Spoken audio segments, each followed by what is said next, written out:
Welcome to part 3 of our Oakland Budget series. Today we're going to talk about the past, present, and future of budgets.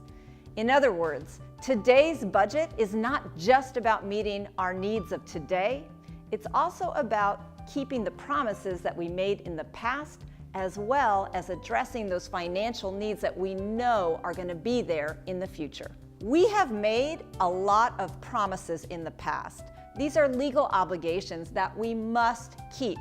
We have to spend money on these legal obligations, even though there are so many other things we'd rather put our resources into. Take, for example, my least favorite, and that is the 1995 Raiders deal. To bring the Raiders back from LA to Oakland, the city issued $200 million in bonds. And at the time, they were promised that sales would more than pay for the debt service on those bonds. Well, we all know how that story ended. The sales did not cover those payments, and ever since, the city of Oakland has had to pay roughly $10 million a year. We're still going to have to pay that in this upcoming budget, even though we all know how the story about the Raiders ended. Another important example is CalPERS. Oakland is part of the statewide retirement system. Years ago, the CalPERS board assumed that its investments would earn a certain amount for the fund. Well, when the market crashed, we all knew that was not going to happen. So CalPERS has now made all of its members pay much higher rates so that they can catch up for those overly optimistic projections of the past. These are just a couple examples of legal obligations that the city of Oakland has, and one of the many reasons that most of the money in the budget is already obligated. Oakland has to honor its commitments of the past and meet its legal obligations. And that's one of many reasons that so little money is up for completely discretionary spending, only 10% of the total budget. And we also have to think about the future in our budget.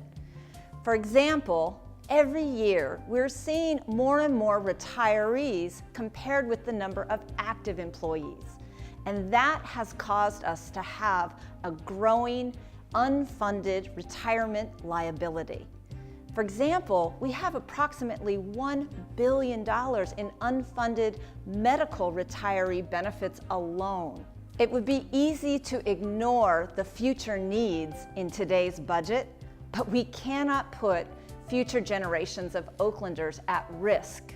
We can't just keep kicking that can down the road. As mayor, I'm committed to doing things in today's budget that will put this city in a much stronger position in the future. So while it's not so exciting, it's really important, some of the recent things we've done to put Oakland on a much better path for the future, like establishing our first rainy day fund and a new policy to ensure we start paying down those unfunded liabilities. This budget will be the first budget with that new unfunded liability policy in place. That means 2.5% of payroll is going to be set aside for a trust so that it is waiting there to keep our promises to future Oakland workers.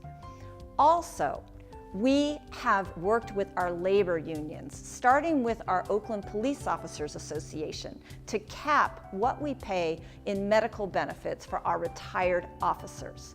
Also, the firefighters have done the same. And because of our great first responders, in just the first year alone, we will reduce our unfunded medical retirement liabilities by $175 million. We're also making up for decisions of the past and planning for the future by starting to chip away at all the deferred maintenance on the city's infrastructure. And that really starts with those roads. Now, all of this work is making a huge difference. we are starting to look financially more strong and stable. In fact, we just got our credit rating upgraded to the 3rd highest possible rating with a stable outlook. This saves the city money in many ways. So you see, while all what I just talked about might not sound all that exciting, it is truly important. We have to keep our promises of the past, and we have to ensure a great, strong Oakland for the future.